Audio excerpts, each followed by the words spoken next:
让我们一起来领受上帝的话语，记载在新约圣经使徒行传第11章第19到26节，和第13章1到3节，和本圣经在180页和182页，其他版本请看荧幕。让我们一起来共读使徒行传第11章19到26节。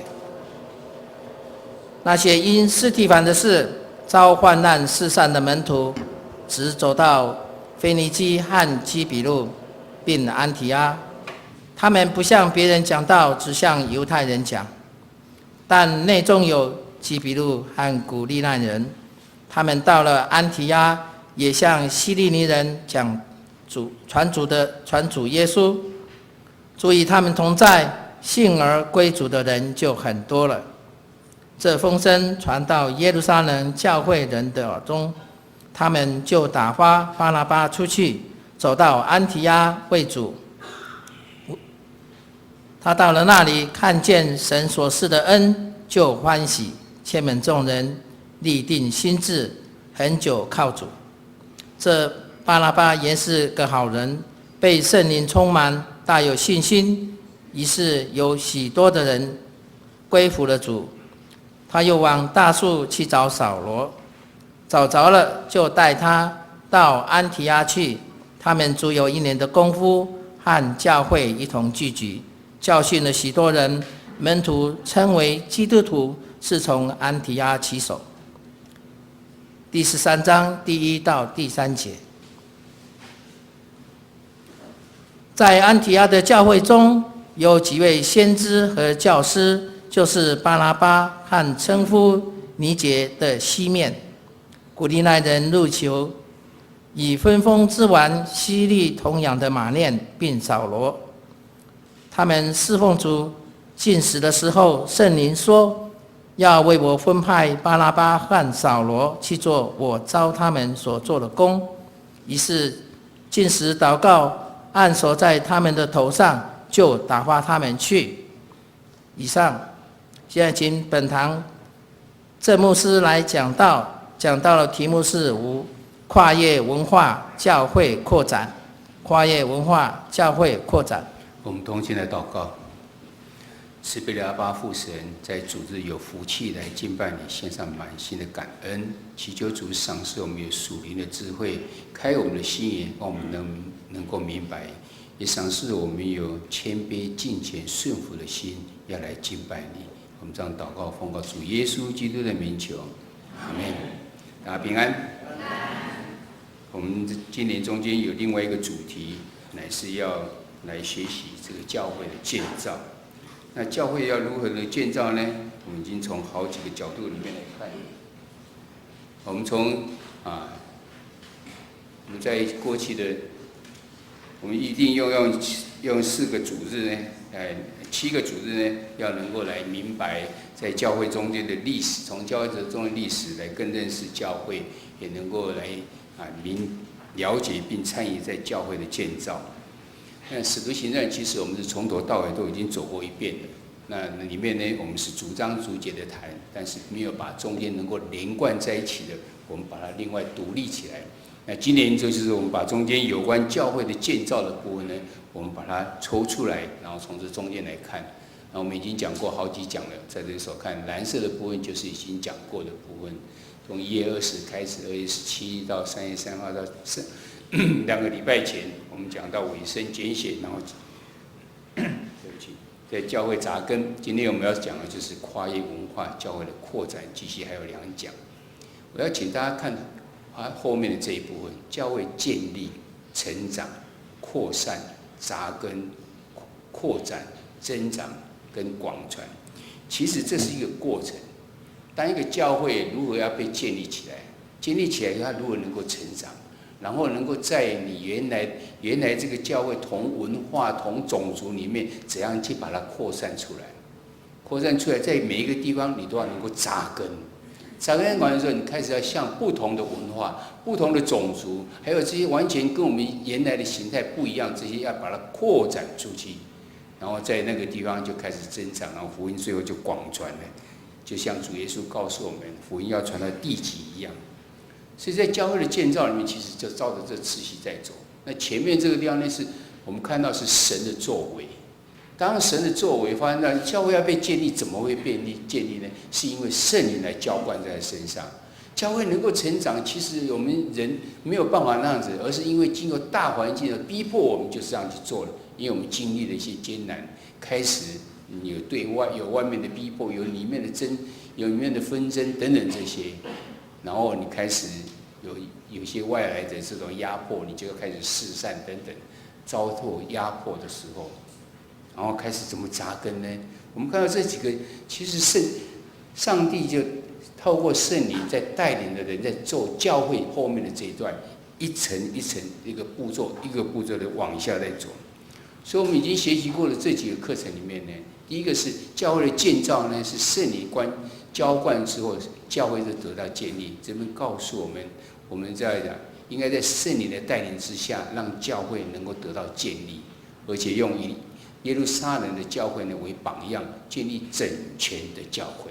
重点是在你只有在圣灵的带领之下，才能够做整全的教会。所以整全的教会呢，就是教会的5大功能都应该要发挥出来，不应该只有偏在一个地方。我们知道有些教会它是蛮内固型的教会，它只要我们这几个人感觉非常良好就好了，而且彼此之间有兄弟姐妹的爱在，但是对外面呢，他一点关系都没有，因为那是外面的人。整全的教会不是要这样。耶稣给我们大使命，第一句话就告诉我们说：你要使万民成为我的百姓。成为耶稣的百姓，就是要去宣教，怎么可能外面的人跟我们无关呢？当然是有关的。所以5大功能都应该要具备，包括你的敬拜，包括你的团契，包括服事，包括这些受教育，然后你要去宣教，5大功能都应该有。我们教会也是朝着这个目标在走，要在圣灵的带领之下，然后建造一个健全的教会。在第2课里面，我们有讲到说，这个教会如何去成长呢？因为那时候的教会在3000年、5000年之后，瞬间之间有这么多人聚集在一起，他们开始面对了一些问题。第一个面对是从外面来的迫害，外面来的迫害的时候呢，因为这些使徒们被公会抓去，被犹太教的这些长老们抓去以后，然后要处罚他们，叫他们不可传耶稣的这些信息。但是他说怎样？我应该顺从神还是顺从人呢？我当然要顺从神，不顺从人呢。所以教会就受到了祝福，就成长了。这是外来的迫害，内部有没有纷争？开始有些人就人多起来，开始觉得说你只照顾那些，没有照顾这些人，等等，有这些纷争之后，就开始看到教会需要有智慧去解决。后来教会就是透过使徒们他们设立的执事的制度。选立的一些执事专门来管理这种吃饭饮食的这些问题，使教会就更合一在一起，神的道就兴旺起来。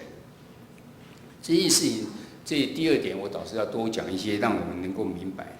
我们常常在教会中间，我们人越来越多的时候，这个问题同样也发生在我们教会。开始我们可以很多人都没有办法明白到整个教会中间很多事情，他们所看到都是部分而已。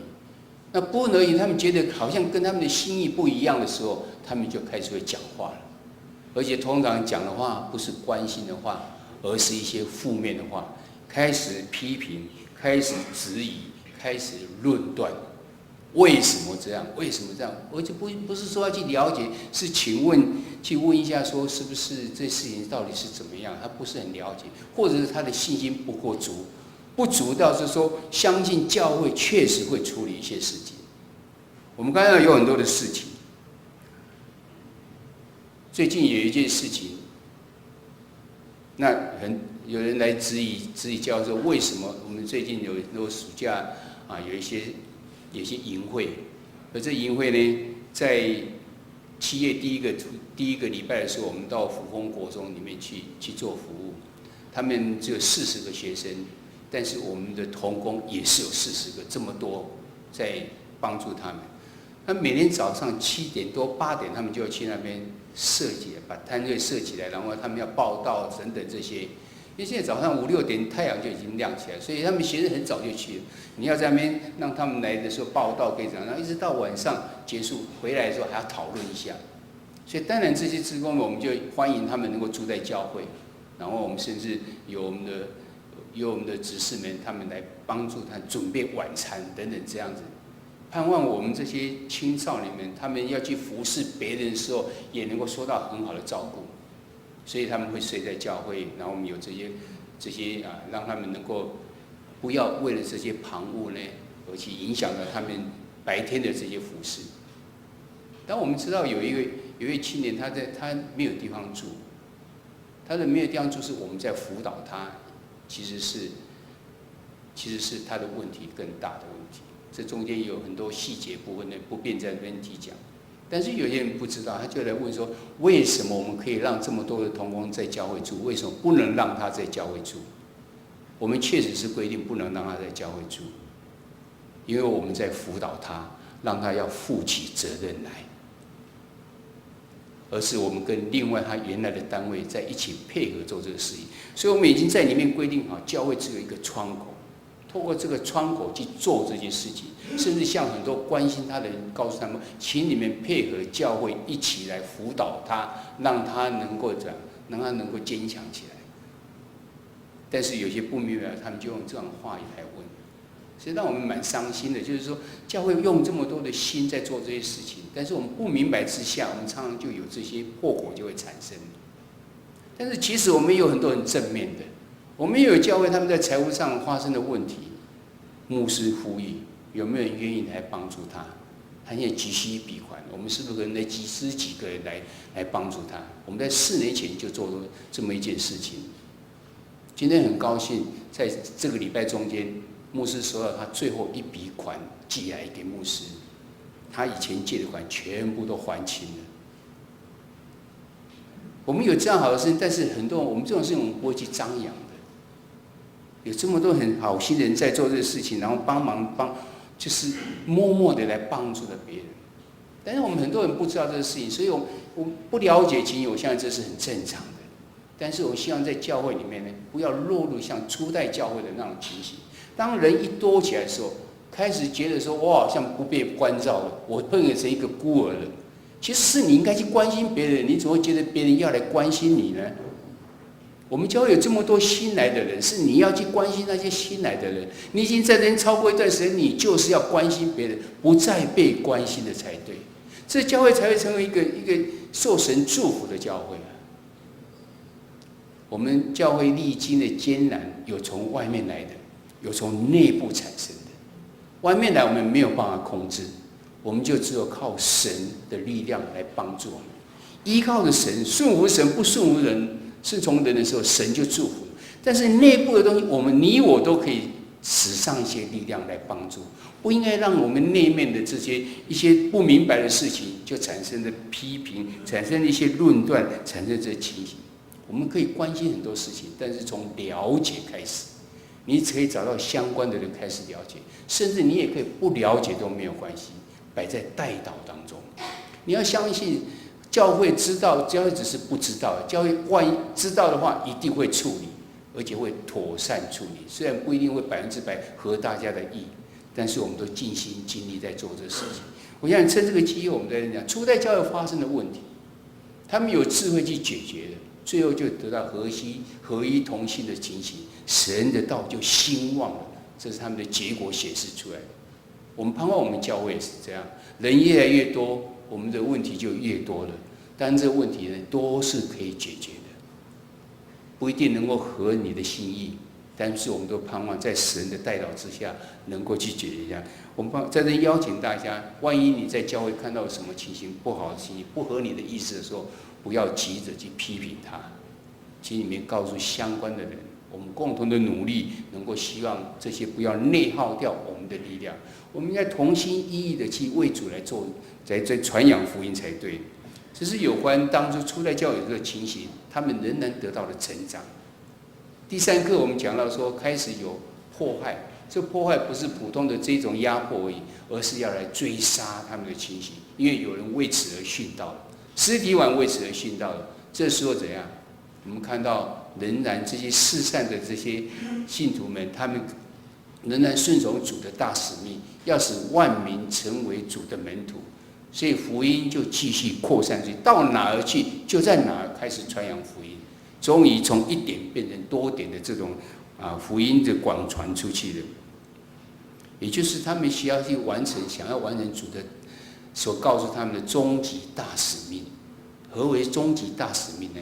神告诉我们，他要人人得救，不愿意一人沉沦，这就是神的大使命在，他的终极目标在。距离这终极目标还差得甚远，所以我们需要共同的努力去。第4课里面我们讲到说，我们要教会要如何能够去扎根呢？这在2个礼拜前我们所讲，一个记忆比较有心。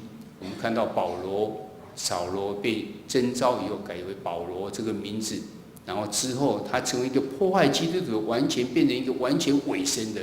他开始为了传扬主耶稣是救主，是弥赛亚的时候，是基督，他受到多么多的这些苦难，被石头扎死，扎得要快死掉，人家以为他死掉了，还被追杀，还要遇到船难，还被鞭打等等这样，但是他完全不离开这条道路，完全的委身。但是我们也有看到像亚拿尼亚呢，只出现一次，他去为保罗来祷告。他原来怕保罗，因为保罗是要抓基督徒的，但是主告诉他，你要去为他祷告，要告诉他他的使命是什么，他就顺服了。我们看到初代教会也因为这样就开始扎根，就兴旺。我们教会一样，在这边要扎根，要怎么办？要有委身度够的人，委身度不够的人，我们就参与在里面。就像刚刚讲的，不要成为负面的力量，而是成为正面的力量来帮助。教会就要扎根，但只有扎根不够，你要如何能够去拓展呢？所以我们上礼拜讲到这扎根里面呢，有这几个重点告诉我们：你要有三一的神跟你同在，你要依靠神同在，圣灵依靠圣灵的能力，然后有主耶稣为我们的救主。任何思想就站在主耶稣的立场来想的时候，你就知道你应该如何去做。我们要有委身为主使用的人，其他的呢，我们当中会有至少能够参与，是一个正面的这样造就的话，而不是负面的话。教会只有扎根之后呢，就开始思考到要如何能够扩展。我们来看初代教会，它怎样由犹太人，只有犹太人在这个地方如何进展到外邦人去呢？扩展到外邦人呢？这也是我们要去思考，教会要如何能够让它得到扩展出去呢？有很多事情必须思考。我们来看当时的时代的背景，在《使徒行传》第8章1节到第4节，说那时候因为司提反他殉道之后，教会大遭迫害，门徒就分散到犹太、到撒玛利亚的地方去。但是他们竟然不是去躲避，不是去玩，他们乃是到那个地方，不管到什么地方，就开始来传道了。这是世上的门徒。我们看使徒们怎么样？使徒们要他们改变思想，其实是蛮难的，因为犹太人就是从那边，他们一定要做榜样。犹太人里面已经开始在讲，我们是上帝的选民，只有我们是上帝祝福的，所以你不能跟外邦人一起，不能跟他们一起吃饭，不能进他们的家里面去，不能跟他们来往，你要分别为圣。当使徒们是当这个魔幻的时候，他如果能够突破这一点呢？在《使徒行传》第10章里面第19到48节讲了一个故事，记载的彼得被更改，他整个观念被更改，如何更改？圣灵告诉他的。这个故事我们非常的清楚。当彼得在等吃饭的时候，他魂游向外，然后就看到一个异象，有一个布从天上下来，里面装满了他原来认为是不洁的这些动物，有一个声音要他宰来吃。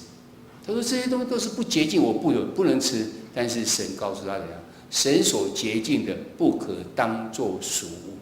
神看为洁净的，它就是洁净，你不能把它看成是一个不洁净。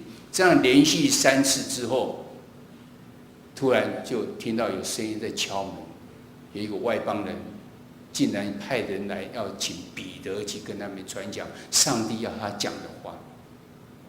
彼得终于明白了，神看为洁净的人不可把它当俗物。原来外邦人也是神所要拣选的。他就带了6个人一起到这个百夫长哥尼流的家里面去。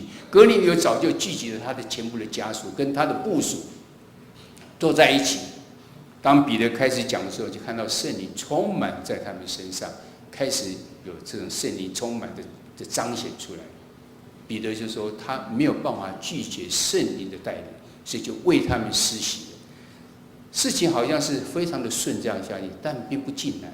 犹太人呢，他们认为不能进到这个外邦人家中，所以他马上就面对回到耶路撒冷的时候，他就面对了犹太信徒、其他使徒的争辩，说为何能够进到外邦人家里面跟他吃饭呢？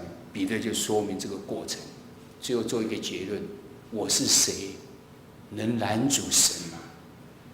这是神的作为，不是我的作为。所以众人听见之后就不再讲话，记载在《使徒行传》第11章的地方，我们回去可以自己看。其实主耶稣要升天之前，已经给的大使命非常的清楚，你要使万民成为他的百姓，然后又将他们说你的福音要传到地极啊。在《使徒行传》里面第1章的第8节里面，耶稣夫妇他的门徒要在耶路撒冷等候。等到圣灵降临之后，他们要得到能力，要在耶路撒冷、犹太全地、撒玛利亚，直到地极做耶稣的见证。所以已经非常清楚，要他们能够去传扬福音到地极、到外邦人的地方，但似乎使徒们没有共识，所以这整个的福音跟这个教会呢，仍然是局限在犹太人之中。但今天我们所看的另外一个经文呢，我们看到它有一些突破了。原来有人开始，这些失散的人呢，因为司提反的事情，他们失散的人，有人走到腓尼基，有人到塞浦路斯，不再只有在巴勒斯坦这一块地方了。塞浦路斯就是圣经里面所讲的基比路，现在是叫做塞浦路斯，是在地中海里面的一个岛。腓尼基呢是在土耳其的东北的，这个在巴勒斯坦的西北的地方，靠近土耳其的地方。还有到安提阿也是在那个地方，他们仍然指向犹太人来传讲，但是有些人，有些这些塞浦路斯或是基比路的人，或是古利奈人呢，古利奈是在非洲的地方，他们到了安提阿时也向希腊人在传讲，或者另外一说法说向讲希腊话的犹太人来传讲主耶稣。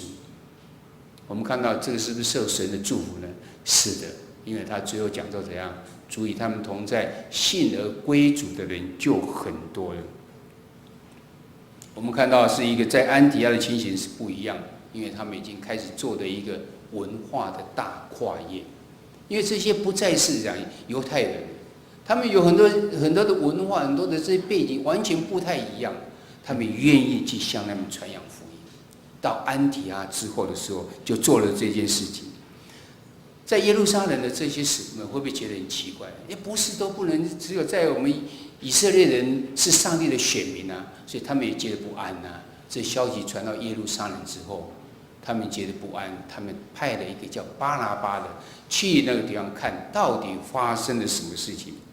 当这后面都有经节，我们可以在周报上都有，回去的时候再把它重新再温习一次。巴拿巴到那个地方去的时候呢，他看见神的恩典就在那个地方，神祝福在那个地方，所以他们也没有去禁止他，反而劝勉他们要立定心志，很久来靠主。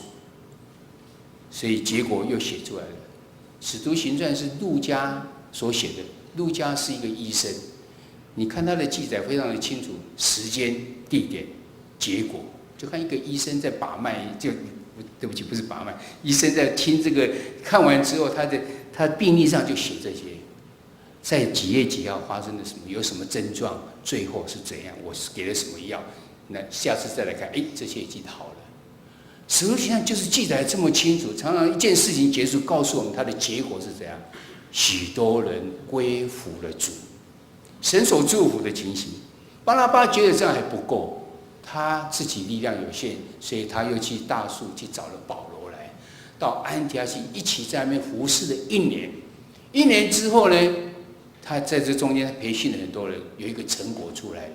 门徒称为基督徒，是从安提阿起手的。从安提阿开始，这距离我们现在已经接近2000年前被称为基督徒。我相信那时候称为基督徒跟现在称为基督徒意义不太一样。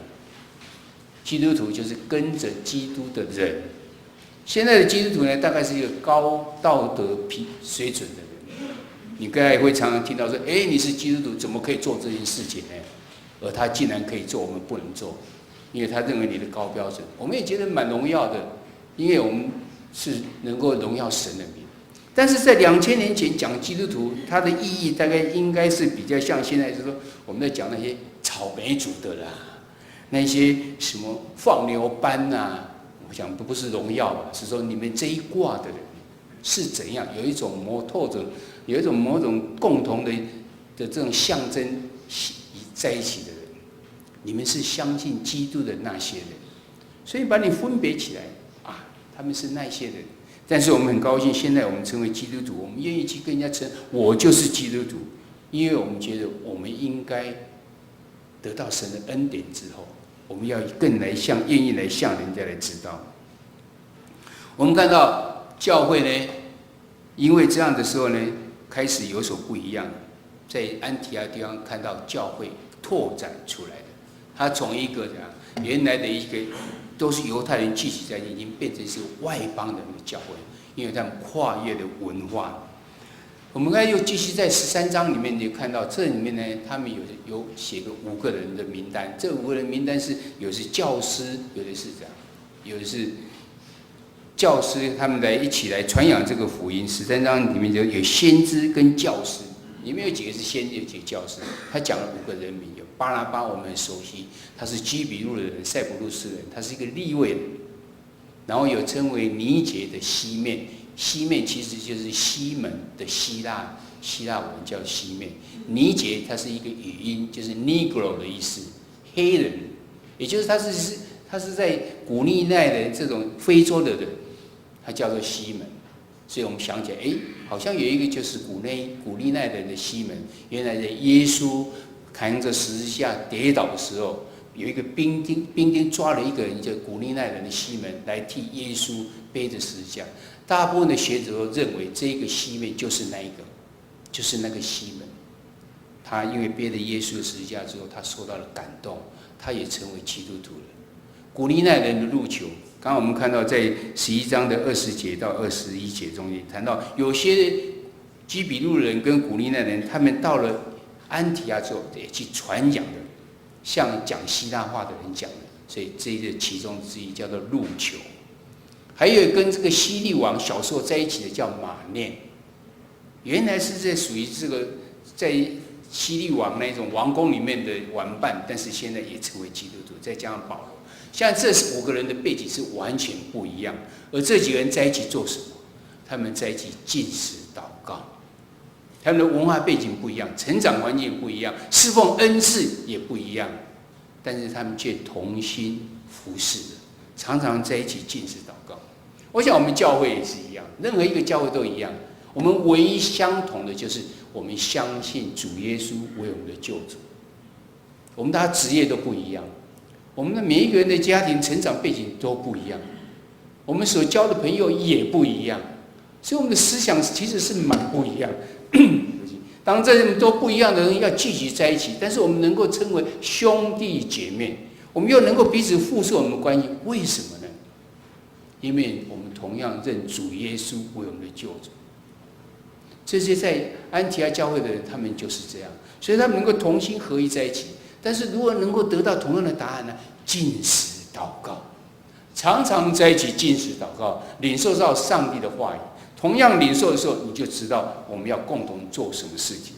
他们这样的时候得到一个答案是这样：圣灵告诉他，要为我分派巴拿巴和保罗去做我召他们所做的事。我们不要忘记，安提阿教会是谁来创立的？最主要的人物是谁？就是巴拿巴跟保罗。当圣灵告诉他，请你们将你们最重要的2个人派到外面去，哇！这时候这个教会会怎样？怎么可能呢？他是我们最重要，我们都是靠他们呢。他们在教导我们，怎么可以派出去呢？说不定我们人第一个反应就是像这样。圣经里面告诉我们，他们明白之后，禁食祷告，按手在他们头上，就打发他们去。你可以想想看说，安提阿教会有什么跨越呢？他跨越了很多，他开始讲，他跨越了他们的文化，他愿意向外邦人来传。他神要他将最重要2个人派出去的时候，他们也接受了。他跨越这么多的这种局限的时候，我们就看到一个新的纪元开始了。福音不再是只有在巴勒斯坦，开始走向地中海。后面的故事一直告诉我们，保罗怎样去跨过爱琴海到欧洲的地方去。原来的犹太教会就变成一个普世的教会，我们台湾也才有机会从这个继续往下走的好几年之后，传到苏格兰，苏格兰传到我们南部的地方，苏格兰又传到加拿大去，加拿大又传到我们北部的地方，所以有马雅各，有马街，就形成了我们台湾基督长老教会。其他的教派仍然也是有别人传进来，不管是圣教会也好，圣洁会也好，还是清义会、浸义会，都是这样，从别的地方开始就继续传进来。当基督徒愿意委身，愿意不是只有局限在自己的地方，而愿意将这好消息福音去扩展出来的时候呢，我们就看到一个新的纪元开始。但是你要这样做到的时候，显然有些事情你必须要去跨越。什么事情要跨越？第一个是跨越自己。我们自己是不是有很多个局限呢？或是说，看到这边你有没有要跨越自己的观念呢？你有没有传统？有什么偏见？有什么固执吗？你想想这些时候，你可以想想说，我能够采取这样的行动来向别人来传福音。我不知道你有什么这种个人的观念，或是什么传统，或是什么固执，让你阻挠了你不愿意去向别人传福音？是觉得他们不配吗？就像犹太人他们所想的，只有我们才是上帝的选民，我们是分别为圣的，所以不用向外邦人来传，因为他们是这样不蒙恩的人，他们是罪人，他们的观念就是这样。我们是不是有些类似这样的观念呢？90%几的人都是未信主的，他们信的是宗教信民间的宗教信仰。你是不是认为说啊，那也这样讲，为什么这么笨，去相信那个木头呢？是真的是这样子吗？这是我们观念必须要修改，因为他们没有这样子的机会去认识到主耶稣。纵使福音传给他们，他们没有机会去体验到这个救恩如何能够成为他的帮助。我想我们第一代的基督徒都有这样子的领受，他如何经过那些不认识主，然后进到主的时候，他中间一定有一个突破的。这突破就是我们要去了解他们，要去突破什么呢？有什么观念我们要帮助他们呢？是不是就直接否认到他们说啊，黑龙 gay 不要相信他，你就是来相信这？不，他们一定有某种领受的。最近我们常常在灵组里面，我们在研究那些属灵的征战，我们看不见的东西，有没有属灵的征战？有，而且非常的非常的真实，只是我们看不见而已。但是你可以从发生了很多事情，你可以想，这中间在我们不知道的那个领域中间有属灵的征战。那些偶像们他们在拜，难道他们没有能力吗？有啊，你不是常常看到耶稣在赶鬼吗？那个鬼使被附着的人怎样子的受到这种折磨吗？因为他有能力呀、这个能力就可以帮助人，也可以让破坏人，也可以让人受到很多的苦难。而当一些未信主人，他们能够相信这偶像，就是因为他吃到了甜头，或者是得到了帮助，他们才会相信啊。所以我们不能否认掉他，而是应该告诉他，你应该相信那个最大又美善的神。他经过圣经里面告诉我们，每一句话都会实现。他们所相信的神，他有得到任何承诺吗？我相信是没有办法得到承诺，因为他们没有经典，所以他不能知道，没有这样一个已经几千年的话语写在那个地方。所以我们有这样的了解嘛？我们当然也有很多必须要突破的，必须要去跨越的，我们教会才能够得到扩展。在教会里面也同样的有必须要去思考的，是不是有教派的问题？是不是有教会的传统？是不是只有我们长老会好，还是怎样等等这一些，是不是只有赞美敬拜好，或是只有静默好，还是怎样？还是有没有什么习惯，有什么保守的心态？其实我们的神是丰丰富富的神，他绝对不受任何人的局限。你怎样的方式敬拜他，他看的是内心的，不是看的是外面的。你只要诚心诚意、忧伤痛悔的心，他必不轻看。当你怀着忧伤痛悔心到他面前，他一定接受你。你在人的面前来认他的话，他在天父的面前也必认你。真的，这些圣经的教导都告诉我们，他不受局限。我们教会也必须要有这样子类似这样子的突破。所以我们教会除了我们第二个牧者，我们找青年牧师外，第三个我们就思考到，难道只有为了我们教会里面吗？我们不应该去思考到外面的情形吗？所以第三个牧者，我们所找的就是社区的牧者，他必须关怀是在我们教会之外这么大一个广场，这些何尝就是透过社区的事工能够来成为他们的帮助。我们用的话当然是布道是其中之一，但是更多的是透过事工能够成为他们的帮助。这个今年中间我们2个事工在社区里面要做，我们要有一个社区报的发行，我们也画了一个地区，三民路一直到铁路，这就是我们的社区。第一次我们规划的社区，在这社区里面有怎样子的文化在呢？有这样子的区块在呢？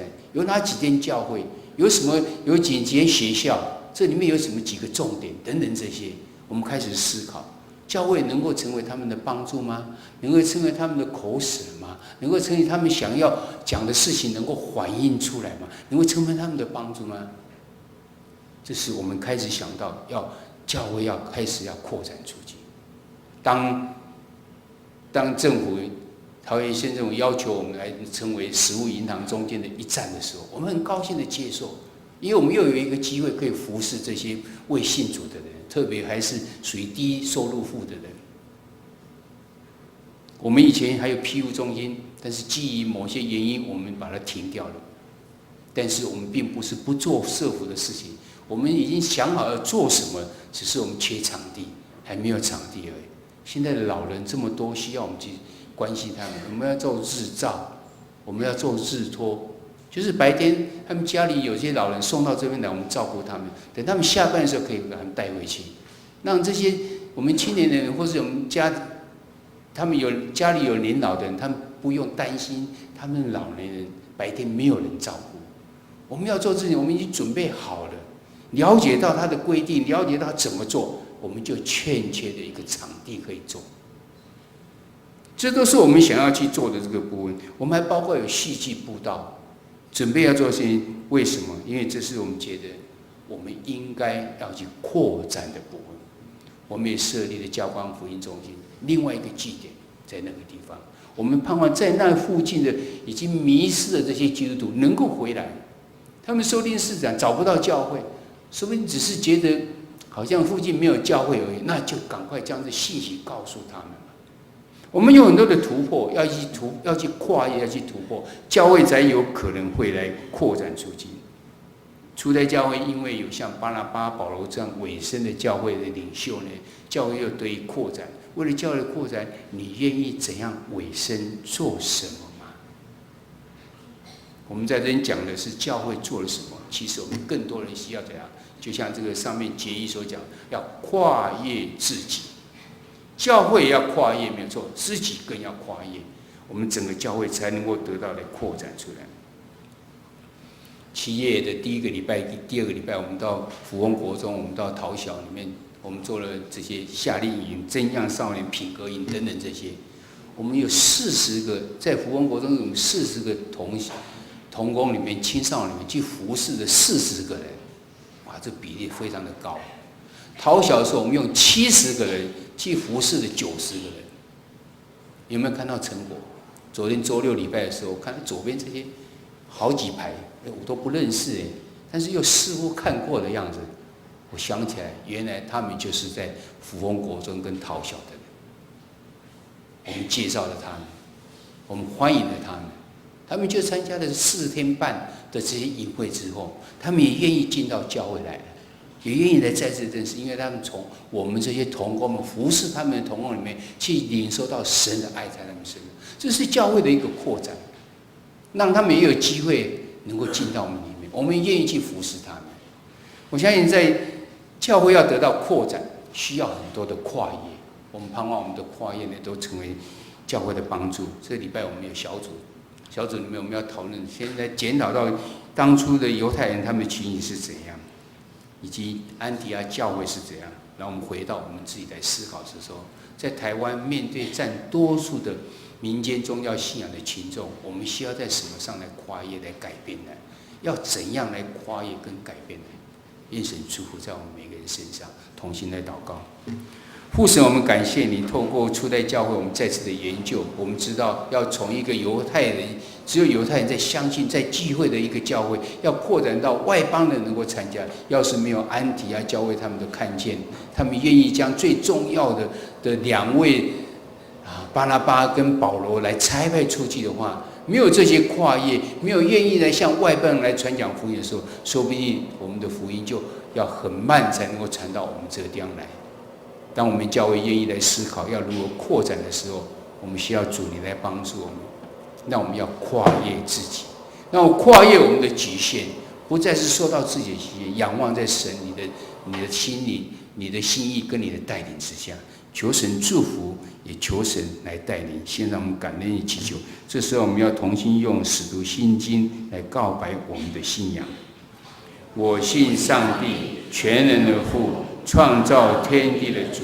我信我主耶稣基督，上帝的独生子，因圣灵感应，由童贞女玛利亚所生，在本丢彼拉多手下受难，死架受死，埋葬，降在阴间，第3天从死人中复活，升天，坐在全能父上帝的右边，将来必从那里降临，审判活人死人。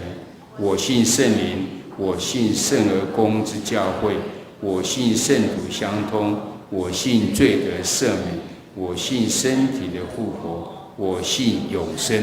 阿们。